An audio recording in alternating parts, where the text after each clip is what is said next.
Myself, Dr. Sunil Sawant, Professor and Head, Department of English, Kishanvir Mahavidyalaya, Vai. The topic of my today's presentation is William Wordsworth's views on poetic diction.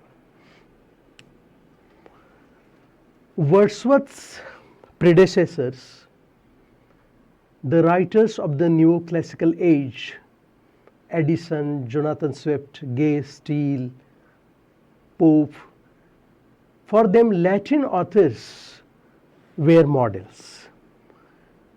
These neoclassical authors, they admired Virgil and Horace, ancient Roman authors, and they admired them for their correctness of phrase and their polished urbanity and grace.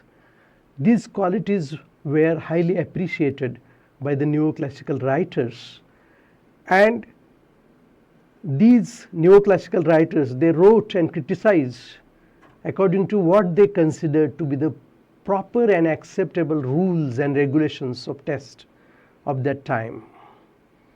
For the neoclassical authors, reason was the prime source of inspiration, and emotion had to be subordinated to thought.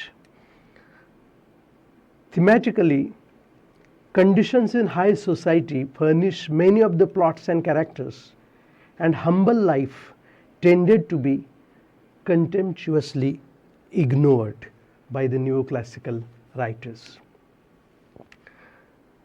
So, the characteristics of neoclassical poetic tradition we find, such as use of archaic words, preference for resounding, high-sounding words derived from Latin, a lot of personification of inanimate objects, omission of low technical or commonplace terms, and substitution of phrases that have dignity and decorum.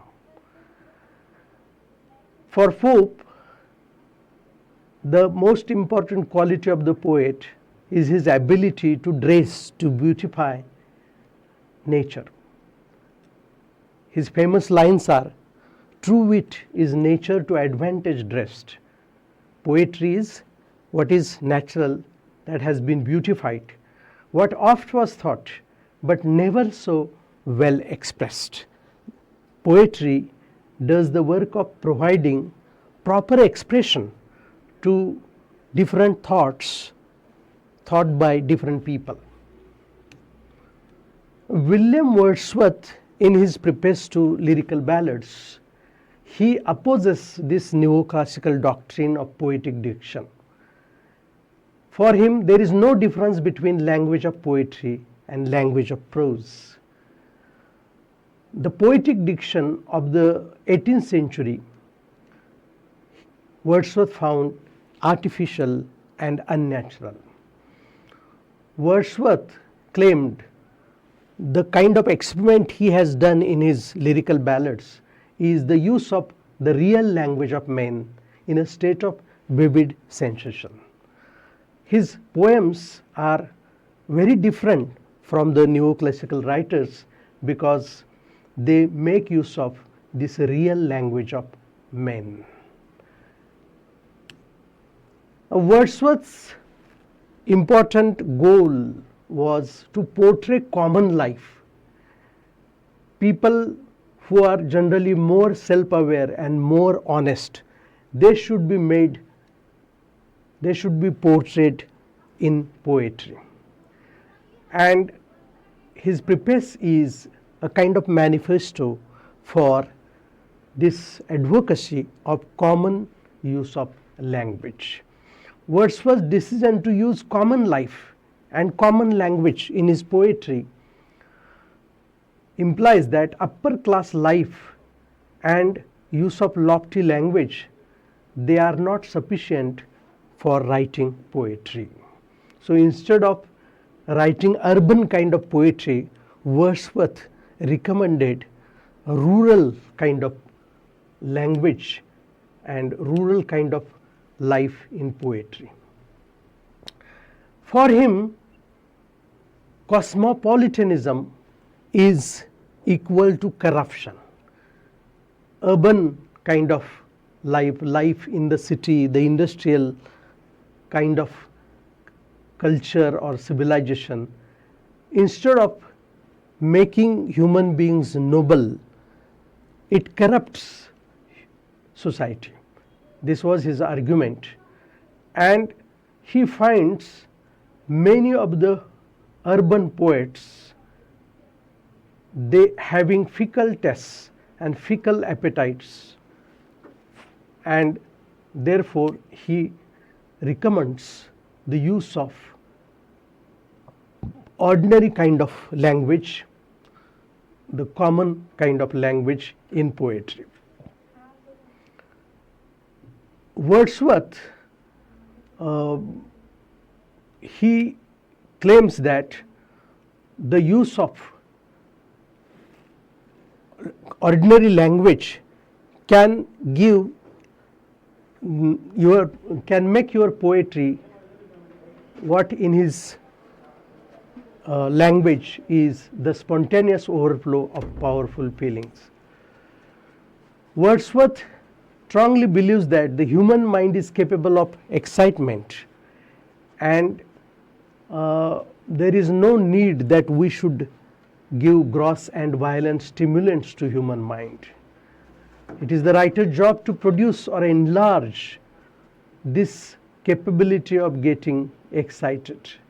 There is no need of great national events actually for writing poetry. They dull human minds. Modernity leads humans to crave sensationalism and instant gratification. Wordsworth is against this kind of instant gratification. He is against the late neoclassical writers of his times who actually failed to make use of proper language in their poetry.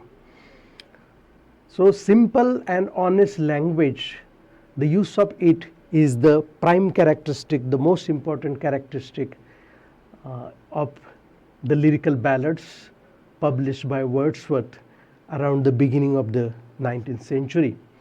And Wordsworth avoids the use of this 18th century poetic diction in order to keep the language in his poetry as simple and as honest as possible. He sees this as good sense. So the use of simple and honest kind of language in poetry means good sense prevails in this kind of poetry. Wordsworth uses common language because it is realistic and thus relatable. He finds abstract ideas to be distancing. They distance the readers from literature.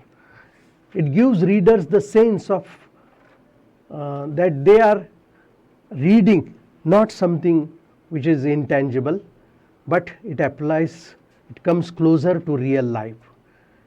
So Wordsworth expresses his frustration that many poetic phrases over the years by his time had become hackneyed because of overuse, and they had lost their original meaning, and the poets should avoid using such hackneyed or overused phrases in their poetry. Overall, Wordsworth takes poetry as well as prefaces to poetic verse very seriously. Poetry must be written after a serious emotional experience, after serious contemplation, and in a serious manner. Wordsworth is very serious about the kind of life presented in poetry, the kind of language used in poetry, and his preface to lyrical ballads highlights the importance of this use of common language in poetry. Now, Wordsworth's theory of poetic diction is a kind of corrective to the earlier artificial, inane and unnatural kind of language used by the late neoclassical poets. Now, Coleridge observed that a language chosen from common speech and then purified might cease to be genuine rustic speech as actually used by them. So it was Coleridge who was the first to criticize Wordsworth for his use of language. Thank you very much.